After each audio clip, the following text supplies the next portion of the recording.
Beyond the Gates time, before the blizzard, let's get into it. So we open with Naomi and Jacob at Orphe Jean's, and they are having breakfast. And Naomi is about to tell Jacob that she has the BRCA gene, but they get interrupted by the wait staff. And so Naomi puts it off. Then Isaiah happens to show up, so they further get interrupted. And this is when Jacob reveals that he is finally going on an undercover assignment, which you can visibly see Naomi is concerned about that. And so she ultimately decides to keep this secret. She goes to the hospital to visit Ashley, and they have a conversation.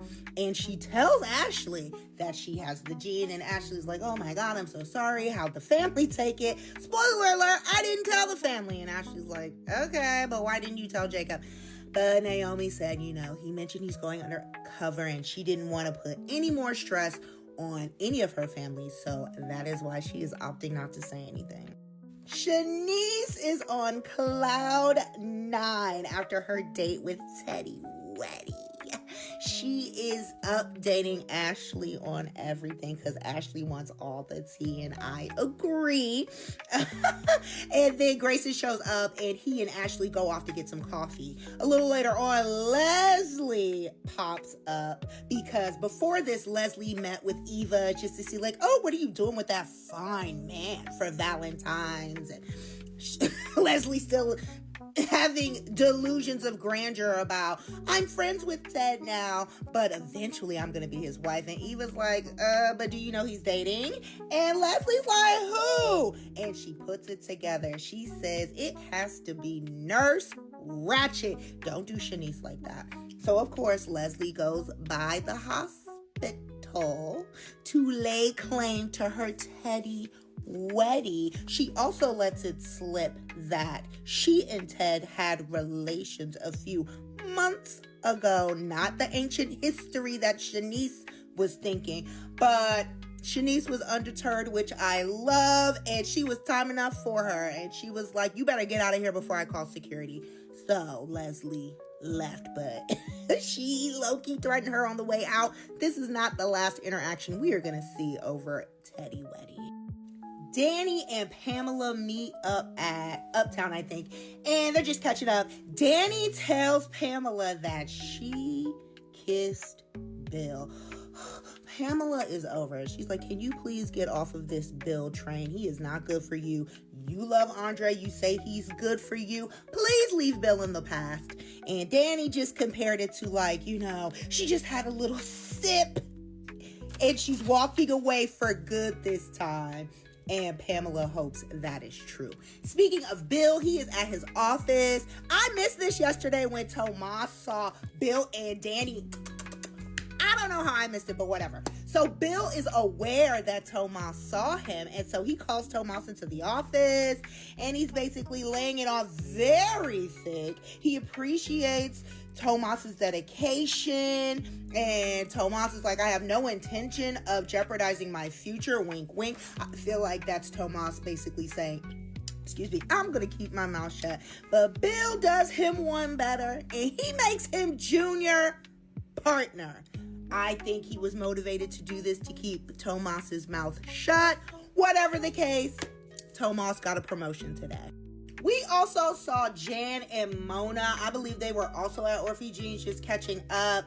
And Jan is complaining about Ashley dating this new guy and she's being reckless. And Mona's like, you're one to talk. You met this Owen guy on a cruise ship. Y'all sound like two birds of a feather. And then Mona basically wanted to know, how did you know this? And Jan was like, Derrick told me. And Mona, hello, the voice of reason. Why is this Derrick's business? So Ashley and Grayson, this is the hot lab tech who was her raspberry sorbet the other week.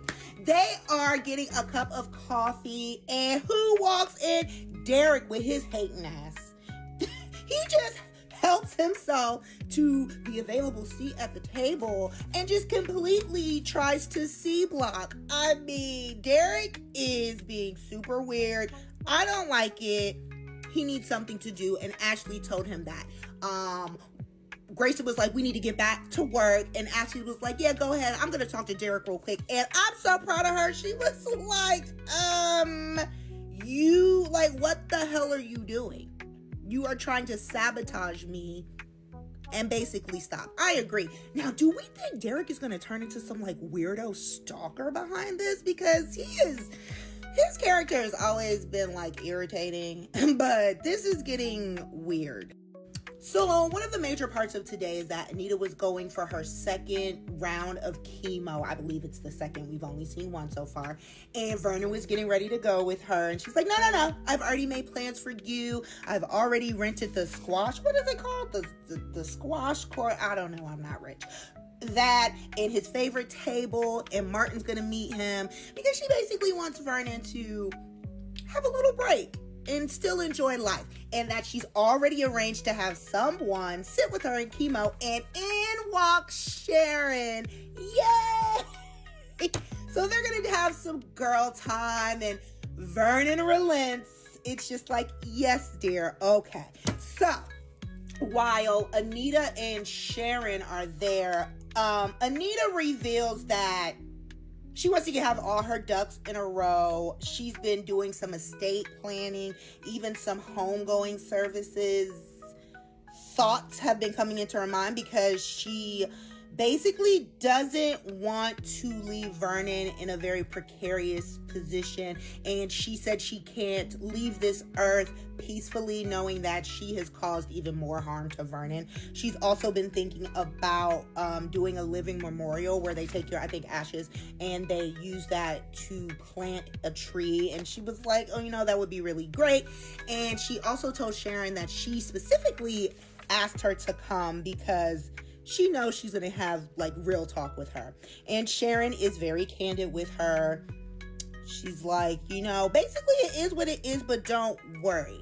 They will not abandon Anita's family. They won't leave Vernon to his own devices if the worst actually happens. So that was very nice. Their friendship seems very secure. I hope Vernon really didn't do anything because I know people were talking about the cufflinks a couple of weeks ago, even though we found out Vernon was sneaking around with Sharon for vocal lessons.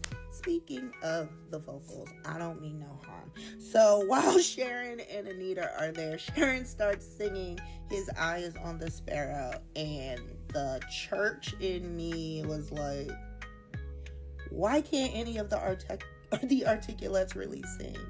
It's no shade, but are they really singers or are they just playing a role? Because I have questions, but okay. So that happened, and Anita and Sharon are back at the estate where they have met Vernon, and he's like, how did everything go? And Anita's in the middle of talking, and she just falls out and faints. And just Sharon and Vernon are just looking at her. I'm like, somebody called the paramedics. But that's how it ends. We will see what happens on Monday. Enjoy the blizzard if you're in the part of the world that is forecasted to get one. I am. I hope we do get it. And enjoy your weekend, guys.